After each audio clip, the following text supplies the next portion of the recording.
Savor the excellence at Maverick's Real Roast Beef in Roseville. Elevate your taste buds with their range of sandwiches from the savory Philly steak to tempting turkey bacon avocado. Explore crispy chicken, fish, brisket, and pulled pork options. Check out mavericksbeef.com or visit them off Lexington and Roseville. Portions of the following program may be pre-recorded.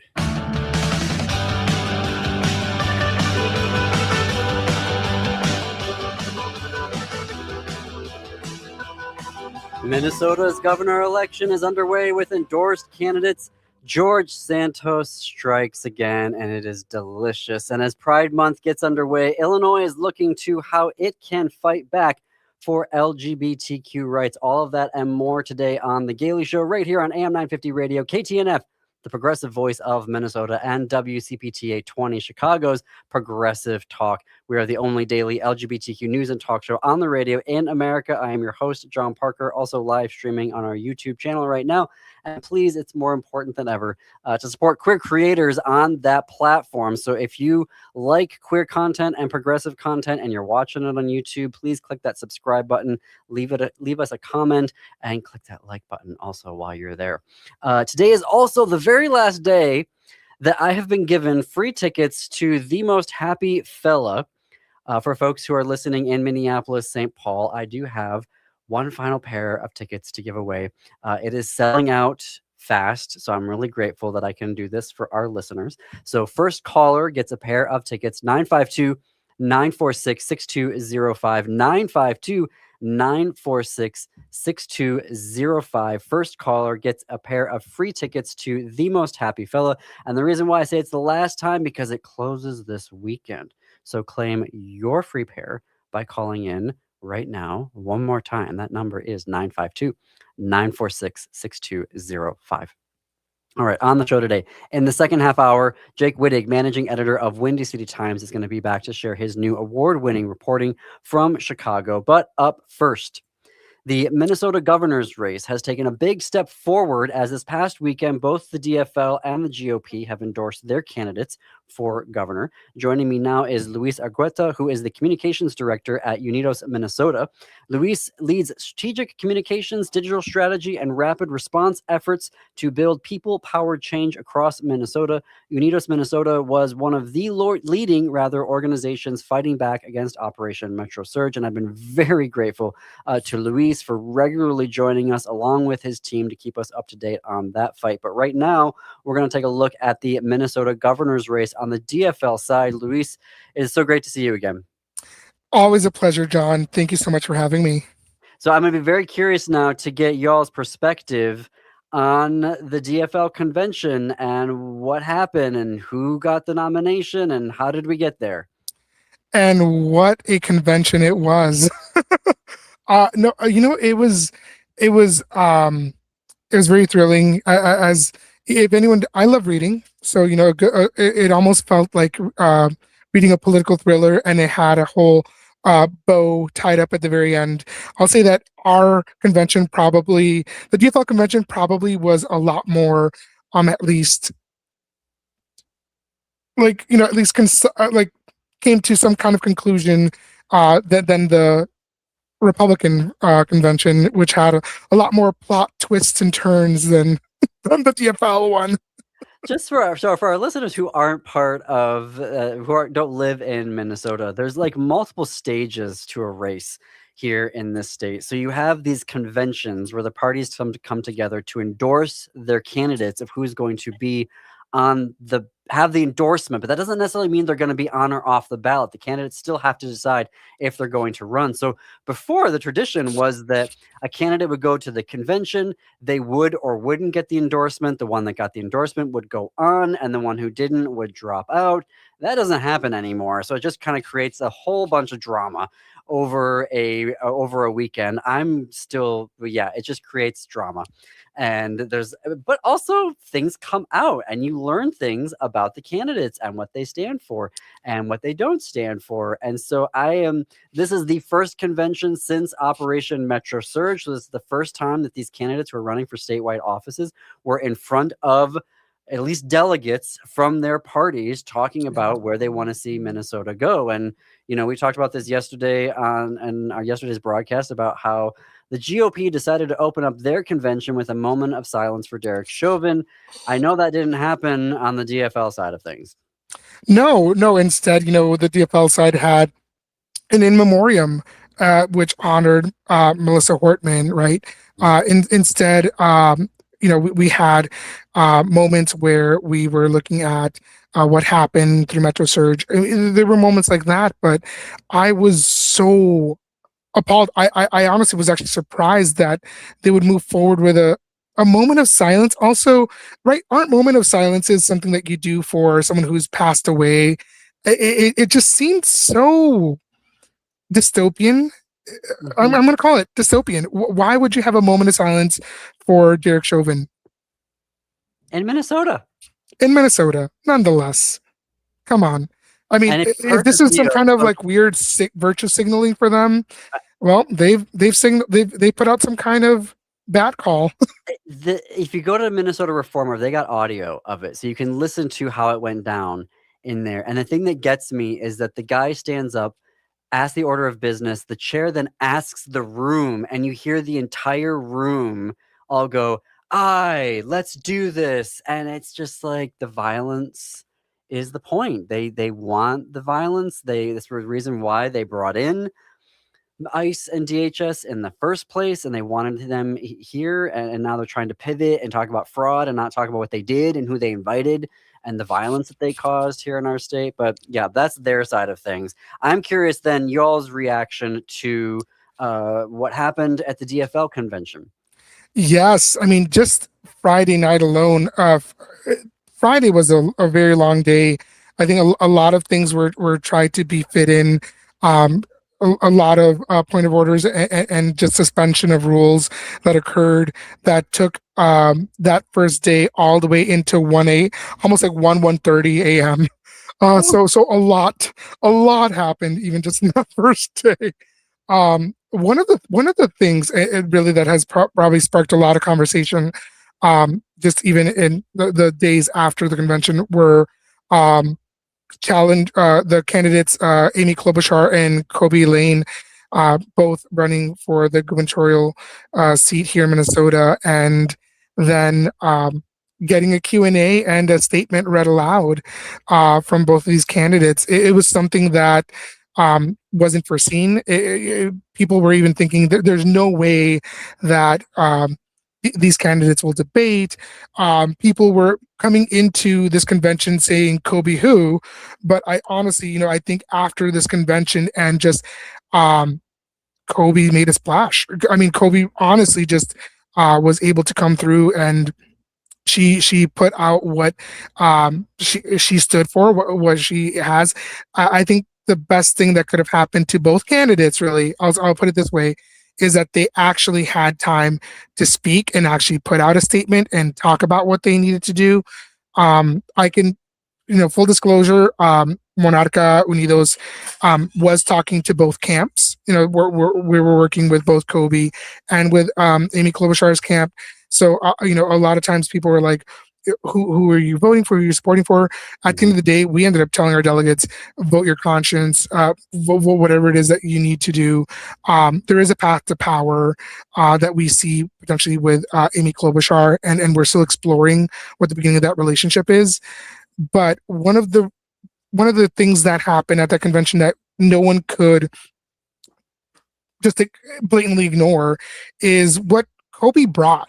Kobe brought this progressive energy, this feeling of like, yes, everything she shared. So we were really happy to be able to have worked with Kobe's team, and one of our leaders worked on the speech and coached Kobe, and we were able to kind of make sure that was something that, it aligned to our values. Is it something that we want to see? Absolutely. I think long-term self-interest for a lot of Minnesotans, we want to see that vision that Kobe presented. Then we had what candidate Amy Klobuchar presented, and it was good. It was good, right? We can kind of see what we can potentially get from potential future governor of Minnesota, Amy Klobuchar, I mean, the reality is she has the backing. She's been running for so many years. For all intents and purposes, she should be treated essentially as like an incumbent, right? Because she's already been in as a senator for so many years, where from what I just learned this weekend, this is Kobe's first campaign. This is the first time that she's running for anything. So it's very interesting to see two very different voices, two very different people. But the ideas that Kobe brought, I think, are going to make Amy pause. And I think one of the things that Amy Klobuchar has walked away from this convention is the feeling that she's going to need to work with people, that there's going to need to be some more relationship building. We did hear that a lot of camps had reached out and failed to secure meetings or failed to have conversations. And I do see that this is something that we're going to have to see. We're going to see our candidate, Amy Klobuchar, running for governor, that is going to have to work with people. And I'm really curious to see how Kobe meets a moment. One of the questions that they were asked during Q&A was if they would, what's the question about the endorsement? If they would like be abide by the endorsement. Thank you. Right. And Amy Klobuchar, confidently said, yes, I will abide by the endorsement. Round of applause. People celebrated. Kobe answered no, which was very, it was very interesting to see just how the two candidates, typically the more senior candidate sometimes goes, no, I'm going to run no matter what. And I'm going to say that. So to see Amy say yes and Kobe say no, which was followed by some boos. Well, I mean, it worked out for Kobe because it looks like even after this convention, Kobe's still going to run for the primaries. So I think a lot of people are listening going, Kobe who? So for folks who are trying to catch up to the conversation, because even I found myself trying to catch up on Monday morning because I did not get to go to the convention. Everyone knows that Senator Amy Klobuchar announced and that she's running for governor. And then at the convention, Kobe Lane put herself forward as well as a candidate for governor and was asking for the endorsement from the DFL, kind of coming in from the left, coming in from that more what we would call the progressive side of the party. And I think that sort of caught a lot of folks off guard across the convention. And even me on Monday morning, I'm like, quick, like Kobe Lane, find stuff here. And so, yeah, that was interesting. And so I think it's your reactions to that. Oh, I'm coming up on a break here. Could you stay one more segment? I can't stay one more second. Just for you, John. Okay. I say it on air, then I'm like giving you a choice. I'm like committing you on air. All right. I gotta take a break. We're gonna have more with Luis Argueto, who's the communications director, Unidos, Minnesota. We're gonna keep talking about the Minnesota Democrats governor side of the race. You're listening to the Gailey Show on AM 950 Radio, KTNF, and WCPT 820 Chicago's Progressive Talk. Stay tuned. Don't go anywhere.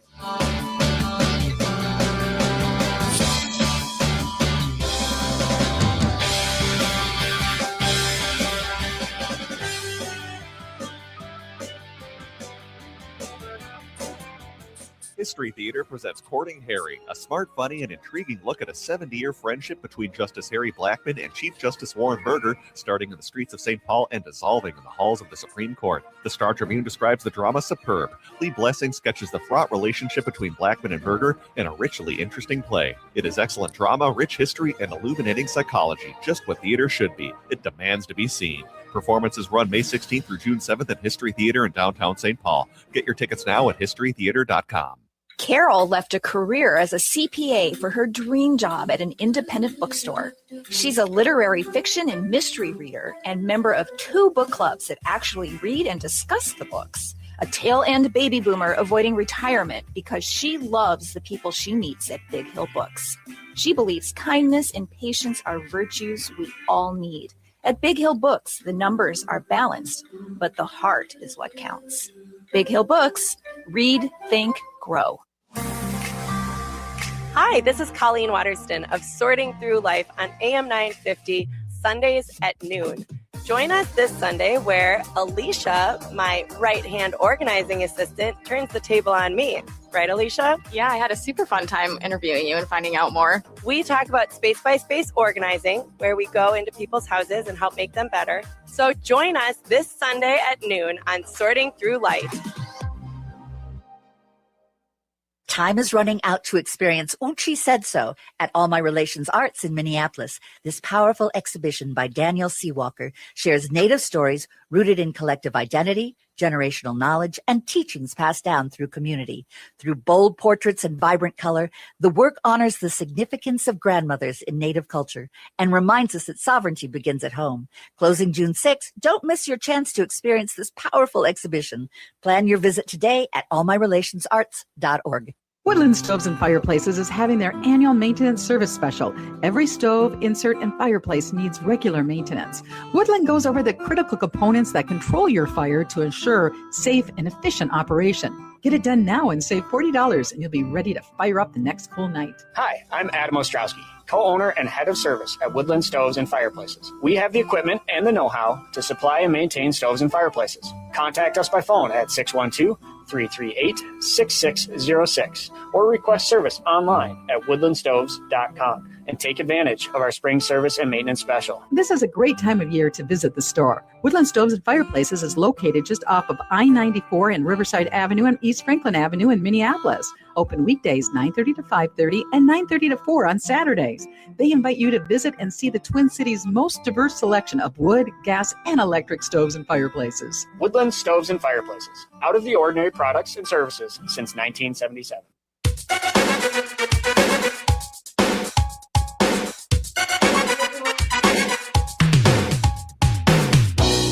Welcome back to the Gailey Show. I'm John Parker. We're coming up on the bottom of the hour. I am joined here now by the communications director at Unidos Minnesota, Luis Argueta. We're talking about the governor's race for Minnesota on the DFL side, the Democratic Farmer Labor Party side.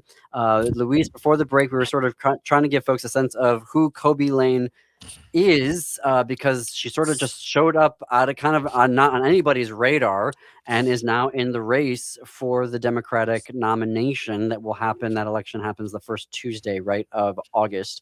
And your organization, Unidos Minnesota, is in conversations with both camps. I'm curious, what are your requests, if you can say, to both camps? What would you like to see now based off of what we've had to live through the past 6 months, over the past year and a half? What would you like to see the next Democratic governor do in the state of Minnesota? Yeah, thanks, John. That's a great question, because what we went into this convention talking to our delegate block was that we're not looking to commit to any particular candidate. We're looking to commit to an agenda. And we put out and made public our agenda, which speaks to the next 5 years and what we'd like to see for working families. Right, we want to see a gubernatorial candidate that is focusing on healthcare, that is focusing on climate, that is focusing on worker protections, that is working on families. And so, I mean, it's surprise, John. It's nothing crazy. It's an agenda that's for the people. It's something that kind of speaks to like what any working class Minnesotan American would read this and go, gosh, wouldn't it be great? Wouldn't it be great for someone who's working a minimum wage job and to have access to healthcare? Gosh, wouldn't it be great? So, I mean, I think, to have both these candidates kind of look at this and go, we can work with this. You were mentioning before the break around the idea of and the necessity of coalition building, and something that I think shocked definitely the Trump administration was the tenacity, the fortitude, the extent of the coalition that was ready and waiting for him when he got here in January. And that was largely, I mean, they were tied. I feel like the governor's office, the legislature, the mayor's offices, they were sort of had their hands tied based off of what the law would and wouldn't allow them to do. And they were sort of testing the boundaries of how far can we get away. You know, Attorney General Ellison was filing a lawsuit like every other day. Yeah. So like, but then my next question that I'm curious about is, from y'all's perspective, what does that coalition building need to look like with a new governor, someone who is not part of the current administration, but has been working, I mean, on either side. I mean, I guess, House Speaker Lisa Dameth was involved in sort of, but she basically tried to get them here. So I guess on both sides of the aisle, there's going to be a different type of candidate that's going to be in the mansion, and we're going to need to have a coalition with. What does that coalition need to look like in 2026-7? So we're gonna have to put a pin on definitely talking about Dameth before this segment is over, because I do want to just even talk about what happened there. But co-governance, right? It is working with these candidates and looking at how can we co-govern, how can we move forward this agenda, how can we move forward into what could potentially look like, what could the next trifecta look like, what do we need to do, what kind of power do we need to build to make sure that we have the elected officials in place in the Senate, in the House, to make sure that, when the next governor of Minnesota is a Democratic candidate, hopefully either Amy or Kobe, that we have this relationship already there to start talking about what are we focusing on for year 1, year 2, year 3, and into year 5, right? It is it's so important to make sure that the conversations begin now and that we start building the path to power. Something about the trifecta that I still can't get over from 2 years ago was how there was one vote. The DFL had it by one vote, and there was like no daylight between any of them, because under a previous administration, there was a previous DFL senator from up north that just felt like it was his entire job to blow everything up and to not have any type of coalition building. And 2 years ago, I guess going on 3 now, that trifecta, they were in lockstep. How does that get reproduced next year? It starts with 2026. It starts with these elections. We can't. I think Americans are so used to, like, every 4 years. Every 4. Oh gosh, we got to wait 4 years for the next president in order for any change to happen. When we often fall asleep with what happens in between the years, right? Even the annual. If we can reframe our mindset from every 4 years to every year, I think we would be the better for it. If you just keep in mind that there are elections at the city, county, state, federal level, there are elections that happen every year, and it really does matter who you're voting for in your council, who you're voting for at the city and county representation, and all of this kind of really continues and helps build the soil and kind of prepare it for these trifectas, these times where we can move forward legislation, move forward policies that are for the people and not for corporations. Absolutely. I've got just like a couple minutes here, less than. What would you like to say about Dana? Are we gonna leave that pen in there and just come back to that on another day? I mean, yeah, I mean, we could easily, but it has to be said. I'm sorry, but her bet on not playing across the aisle, what happened there, right? The Republican convention is over, and she was not the endorsed candidate for the Republicans. You have Kendall Quayles, who walks away with the gubernatorial endorsement, and you have a Lisa Dameth who played the game essentially just kind of as she was told, and it didn't really fare well for her. She didn't pass gun reform.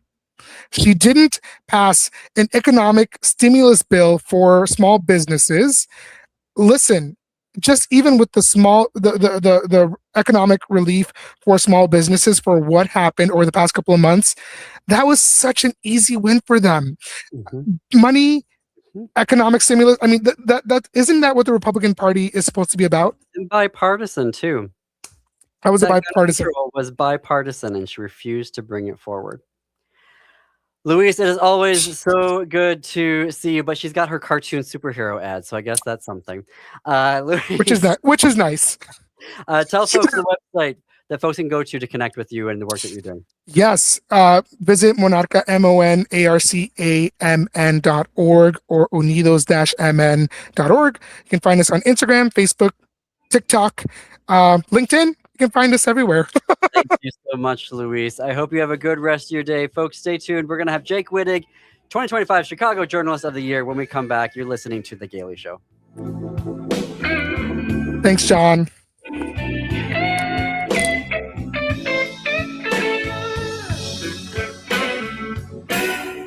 Hey, Minnesota, it's Brad Friedman, host of the Bradcast. We'll expose and make sense of all of our current political nightmares and more every weeknight at 7 on AM 950. I have the perfect weekend getaway for you.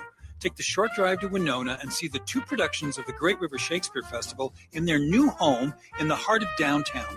Great River specializes in making Shakespeare fun and relevant to modern audiences. See A Midsummer Night's Dream and Pericles. Spend the night in the brand new luxurious Hotel 44 North, right on the Mississippi River. It will be the best weekend of your summer, June 24th to July 26th. Visit grsf.org. Cafe Latte offers made-from-scratch soups, salads, sandwiches, and mouth-watering desserts. So come check out their pizza and wine bar, or get a treat from the bakery made fresh daily. Plus, you can still do online ordering and takeout, along with gift cards. Just go to cafelatte.com and choose from their ever-changing selection of award-winning salads, sandwiches, and soups. Cafe Latte is located off Victoria and Grand and online at cafelatte.com.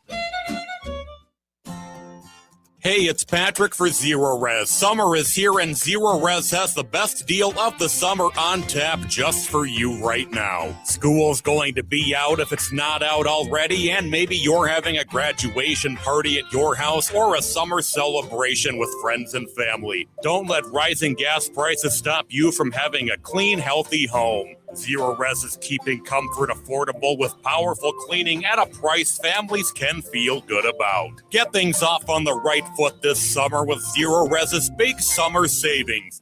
Get 3 rooms of carpet clean starting at just $149 plus $599 for a whole system air duct cleaning. Call 952-ZERO-RES or go to ZeroResMinnesota.com and say you want the AM 950 special. Backward or forward spells the same. Zero Res.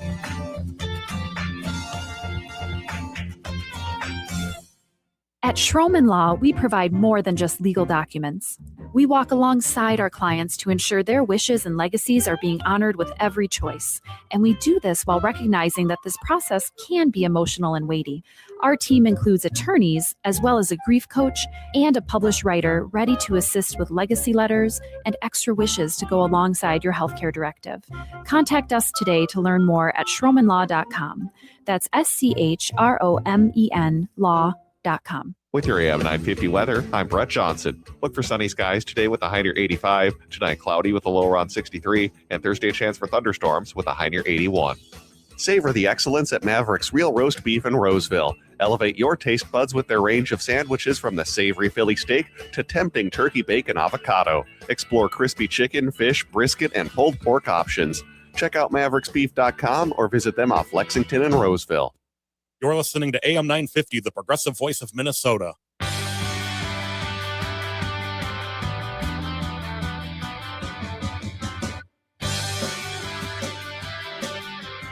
Coming to you from the studios of AM 950 KTNF, the progressive voice of Minnesota, and WCPT 820, Chicago's progressive talk. Welcome back to The Gailey Show. I'm John Parker. It is 33 minutes after the hour. Also streaming on our YouTube channel right now. And please click that subscribe button. Help us grow this channel. For folks in Minneapolis, St. Paul, I haven't given away that free pair of tickets yet. What is going on? It's my last free pair that I have to give away to a show that is selling out. It is the final weekend of it. Your choice of which night you would like to go to. The most happy fella. You can get your tickets now. One free pair to the first caller, 952-946-6205. 952-946-6205. One more time, 952-946-6205. First caller, be that person. Call in now.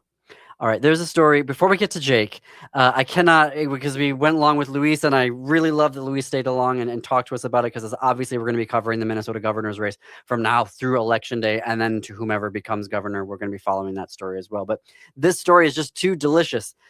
George Santos, disgraced former U.S. Representative George Santos, is facing a new federal investigation after betting activity on the prediction market platform Kalshi has been flagged by the Department of Justice and the Commodity Futures Trading Commission. Sources indicate that Kalshi alerted authorities regarding bets that he placed concerning his attendance at the State of the Union this past February. Santos publicly announced on Twitter that he would attend the event, stating, quote, "I'm going to be in the gallery," end quote. And yet he did not appear. Kalshi reportedly has told officials that Santos had been placing bets against his own attendance, creating a discrepancy between his public declarations and his financial wagers. I mean, it's just...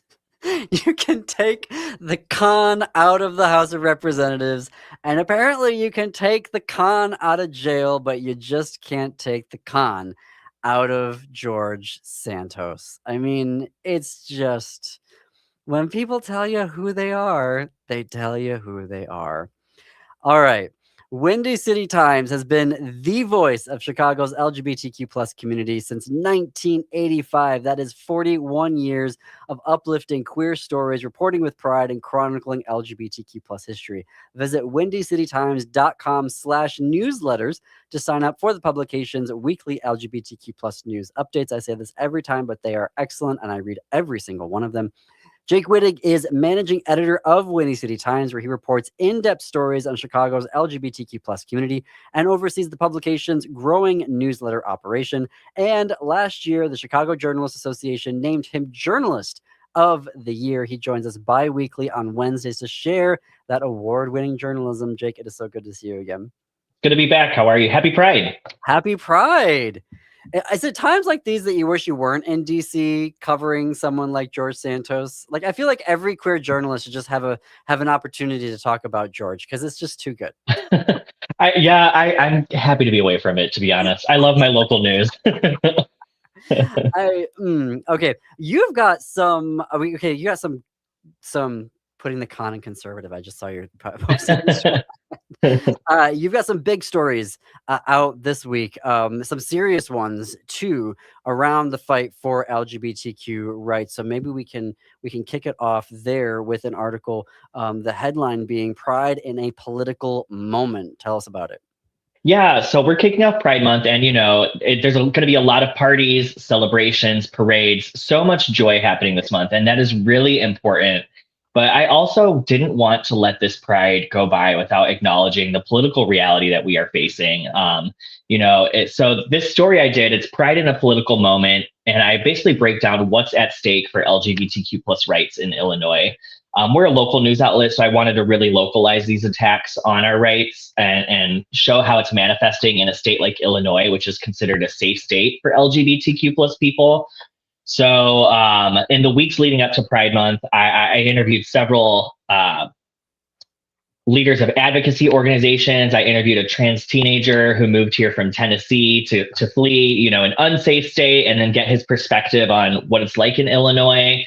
And I really just wanted to break down what is materially changing for queer people in our state right now. And there's a few different things I got. And the main thing, I guess the overarching theme I heard is that Illinois remains a safe state. I spoke with State Rep Kelly Cassidy. She's one of two openly LGBTQ plus elected officials in the Illinois state legislature. And what she told me is our firewall has held. That's the quote she gave me. And for decades, Illinois' LGBTQ plus community has been advocating for a lot of protections from human rights ordinances that protect or prevent discrimination based on sexual orientation and gender identity. We have LGBTQ plus inclusive curriculum laws. We have all these things and that protect LGBTQ rights in Illinois, and the firewall has mostly held. But what she said is there's nothing that can stop a federal subpoena or a federal lawsuit or anything like that. So there's ways that the federal government is trying to poke holes in these protections we have in Illinois. And that's kind of the tension of this article. Can you tell us a little bit about I want to be mindful of that because we're broadcasting in multiple states here. So I might not necessarily use their name, not out of disrespect, but just for some privacy here. But can you tell us about this 18-year-old that you interviewed who moves to Illinois, and as I was, that first quote that you have there, it felt like a new world. It felt like such a real opportunity just to exist more freely. Tell us more about his story. Yeah, so this man, he moved to Illinois last year, and there were a few different reasons his family was relocating. His family was looking for new work, and they work in the restaurant industry. Illinois, especially Chicago, has a great food scene. So that was kind of one of the primary reasons. But then second, they're like, we need to get our kid out of Texas, And when Trump won the election for his second term, that was kind of the deciding factor. In the lead up to the election, this teenager told me his family really didn't believe Trump would actually win. And they would joke like, oh, if he wins, we're leaving Texas. Wow. And then he won, and they were people of their word. So they packed up not long after. He was inaugurated in January, and in July of last year is when this teenager and his family moved to Illinois. And he told me it really was a whole new world for him. Like he said, he immediately found a community of other teenagers who did not care that he was trans. They just treated him like any other teenager. He got involved in a local advocacy organization called Transit Front Illinois. And then he lived on the northwest side of Chicago, which was one of the areas that was really hit by ICE last year during Operation Midway Blitz. So this teenager organized his own protest called 5 Laps for Justice at his local park, where he would gather neighbors and they would just raise awareness and make a statement that this neighborhood does not tolerate what ICE is doing to its residents there. So he really found a source of community, a sense of community in Illinois that he did not find in Texas. He said, his neighbors wouldn't stand up for other neighbors in the way he saw that happen in Chicago. And as awful as it is what happened during Operation Midway Blitz, he said it did inspire him to see the way people stood up for one another. So it really was a whole new world for him. We're talking with Jake Wittig, managing editor of Windy City Times, who joins us bi-weekly on Wednesdays to share his latest reporting from Chicagoland. You also have a really great article about how Illinoisans can defend LGBTQ rights. Walk us through that article. Of course. So when I was doing this piece, I was thinking, I wanted to do a companion with it. I didn't want to just leave people with, here's all the horrible things that are happening in Illinois.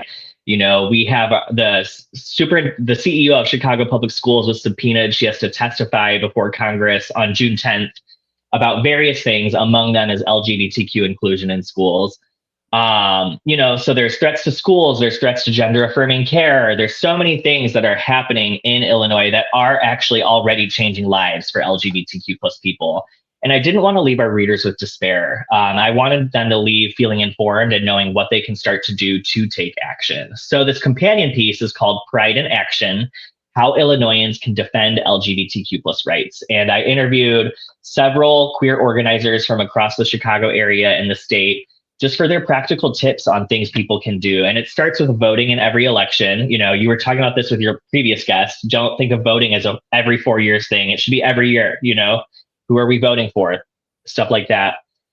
Support pro-LGBTQ plus candidates. And this includes not just in Illinois, but in neighboring swing states. So I spoke with organizers from Q Force, which is a group of LGBTQ plus people who are rallying to elect progressive candidates in neighboring swing states like Wisconsin and Michigan. And they actually helped the Wisconsin Supreme Court expand its liberal majority last year, which even further strengthened its protections around abortion access. So these kinds of efforts really do have an impact. So support pro-LGBTQ plus candidates, contact your elected officials, let them know what matters to you, find out where they stand, show up where decisions are being made. A lot of these decisions are happening super locally at school board meetings, where they're deciding things about bathroom access, the curriculum they're teaching. these are big decisions happening at a very local level. So show up, support LGBTQ plus organizations, build community beyond social media. It doesn't even have to be political organizing, just build a community so that when the time comes where we need to act, you already have that network and it's easier to mobilize. And then stay engaged after Pride Month ends. Those are the tips. And I'm going to add one more, and that is support LGBTQ plus media.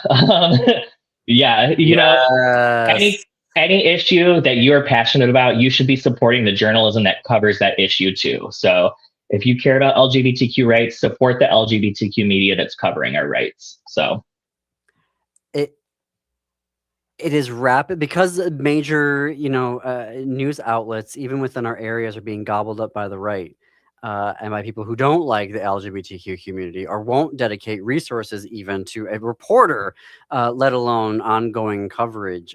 It is queer media is rapidly becoming independent media infrastructure as well. So, folks, that's the double go. Yeah, I mean, I came through more mainstream media and legacy media. It was always an uphill battle to tell these LGBTQ stories. It's not that my editors were anti-gay or anything. There were just a million things happening in Chicago every day. They had, unfortunately, other priorities, and just this career path of always trying to tell queer stories, finding an uphill battle led me to Windy City Times. But the reality is we have a lot less resources than those major newspapers. And we need your support so that we can do the coverage that no other outlet is doing. For sure. Absolutely. Absolutely. That should be an editorial right there. And I was getting fundraising email ideas. Right. Seriously. And you all have been around for 41 years. And I think that's a testament to the work that you are doing to support Chicago. They're very, very lucky to have all of you. If I can turn to a story that I know you have all been covering and we've been covering it here as well, as healthcare. And you have a story about Health Cuts Kill and a Chicago coalition joining a 7 days week of action. Tell us about that one. Yeah, so not everyone, but I want more people to know, there are major healthcare cuts coming. Over $1 trillion to healthcare funding is being cut from the federal budget under the so-called One Big Beautiful Bill Act. And it's going to have devastating effects on communities. I think it could leave more than 15 million Americans without health insurance. Nearly 450 hospitals across the country could have to close. Just so many things are going to happen. And at the same time, they're offering tax cuts to billionaires and allocating more than $170 billion to expand immigration enforcement. So there's just this mismatch of priorities and what the federal government is allocating budget-wise and what I'm hearing from everyday people we should be funding. And what's happening is we are in the middle of a nationwide week of action called 7 Days in June, Health is Primary. And what's happening is in states all over the country, people are organizing so many different events, vigils, town halls, performances, art galleries, all kinds of things that are warning about the devastating impacts of these cuts. And the reason they're doing this now is because a lot of these cuts won't take effect until time might be coming up. Look that up because I have to fit in a break. Yeah. After when we come back. Folks, you're listening to The Gailey Show on AM 950 Radio, KTNF, the progressive voice of Minnesota, and WCPT 820, Chicago's Progressive Talk. More with Jake Wittig, managing editor of Windy City Times, when we come back.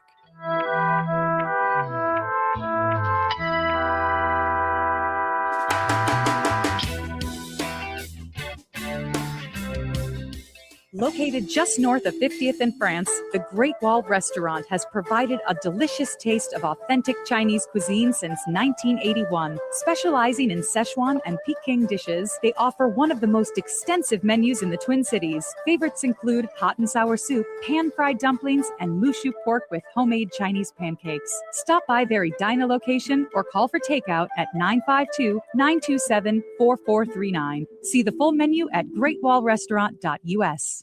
10,000 Things Theater brings their signature style for an encore production of a Frank Lesser show that is not done nearly often enough. The Most Happy Fella. This is the story of a waitress who finds a note and begins a letter-writing relationship that leads to Well, I can't tell you that. Come see it. Starring Sasha Andreev, Nora Long, Susie Jewell, and Pedro Arbeon, public performances begin May 14th at Open Book on Washington Avenue in Minneapolis. Get your tickets and see the performance schedule at 10,000things.org. It's no secret that medical care costs are soaring, with nursing home and skilled nursing care costs being some of the highest. You don't have to deplete your savings in order to receive long-term care. At Schroman Law, we work with families to develop and implement strategic planning for medical assistance for long-term care, for assisted living, nursing home care, or home-based care. Contact us today to schedule a free consultation at schromanlaw.com. That's SCHROMEN law.com. Hi, I'm Mary T. I'm a proud supporter of AM 950 because this station shares the values that I care about most: community, connection, and making a difference. Just like AM 950, I believe in using our energies, our resources, and our voices to lift up others. That's why I started the Mary T. Scholar Program at the University of Minnesota College of Education and Human Development, providing graduate students with internships internationally. For over the past 10 years, our students have served communities in Laos, Cambodia, Nepal, India, Cameroon, and Thailand, gaining experience and helping people in ways that really make a difference. Supporting AM 950 fosters conversation, awareness, and action in our communities. It's about shared values and believing that together we can make a difference. Visit marytinc.com to learn more about the work that we do. This is Chad, owner of AM 950. Our station is located on a marsh, and we do our best not to disturb that environment. So I was thrilled to discover Natural Lawn. Their safer products and soil tests ensure that your lawn will be healthy, lush, and green. I don't even have to worry about bringing my furry friend to the station, thanks to the great care from Natural Lawn. I highly recommend Natural Lawn to keep your lawn beautiful, healthy, without compromising safety and sustainability. More at naturalawn.com.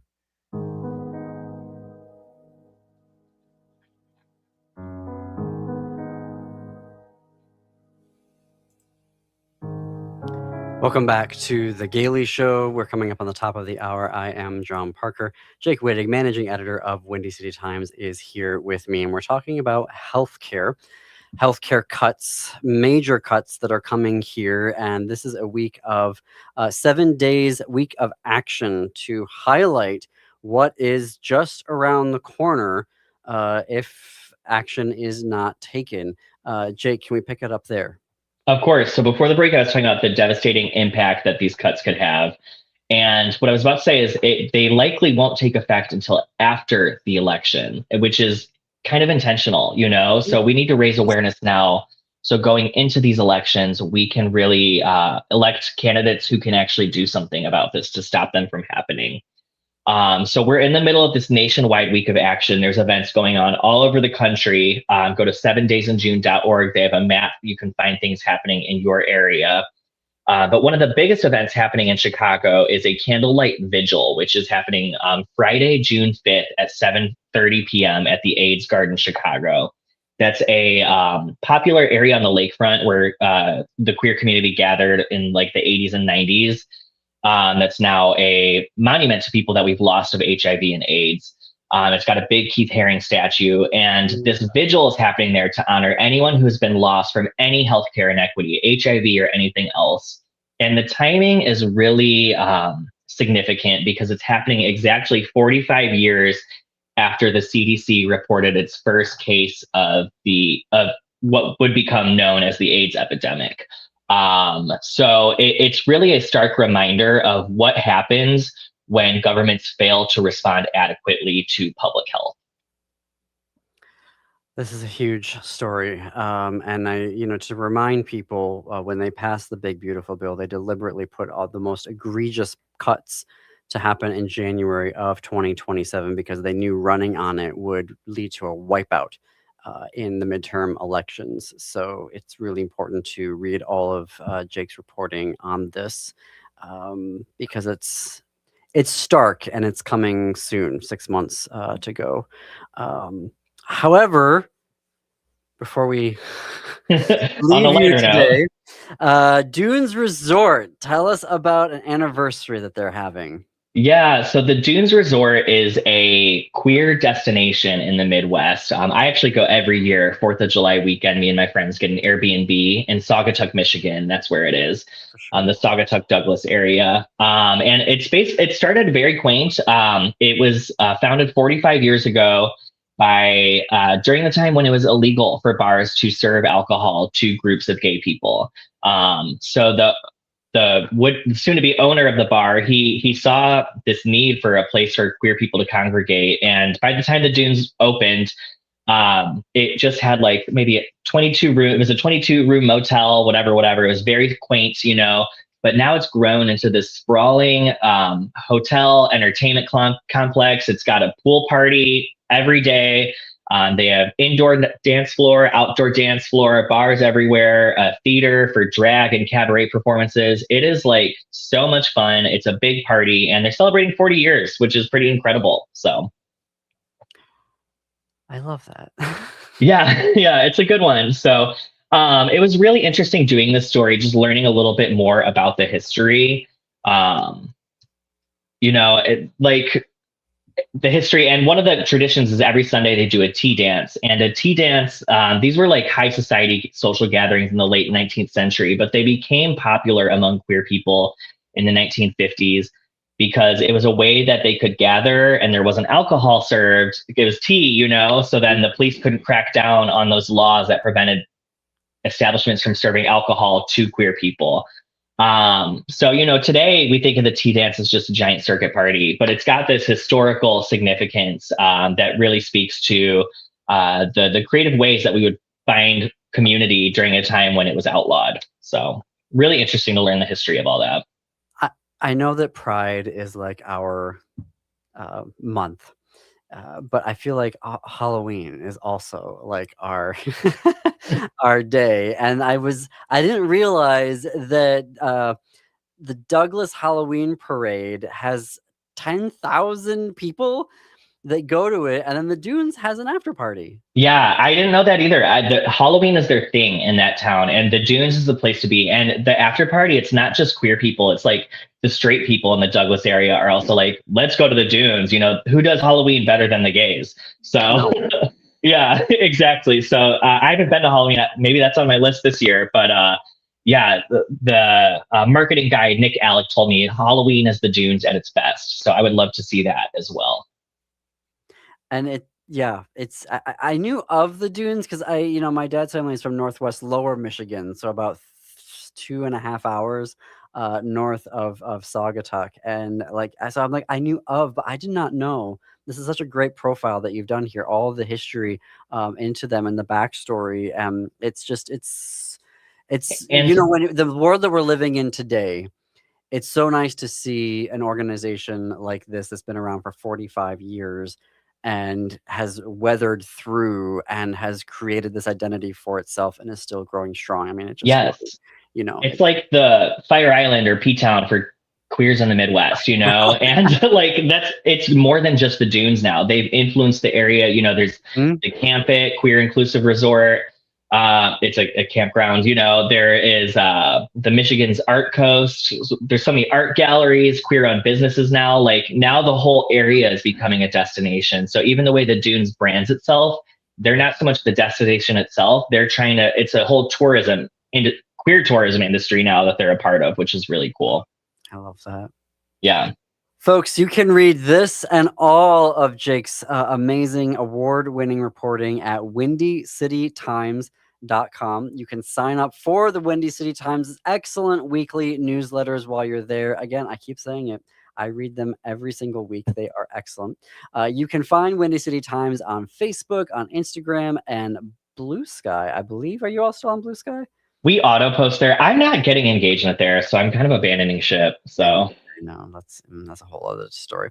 But we've also created a special playlist on our YouTube channel with all of Jake's appearances here on The Gailey Show, where you can catch up with everything that's happening with LGBTQ Chicago news. Jake, thank you so much. We'll see you back here in a couple weeks. Of course. All right. Happy Pride. Happy Pride. All right, folks. That is it for us today. Stay tuned to WCPT and AM 950 Radio. And until this time tomorrow, keep it queer, America. Keep it queer.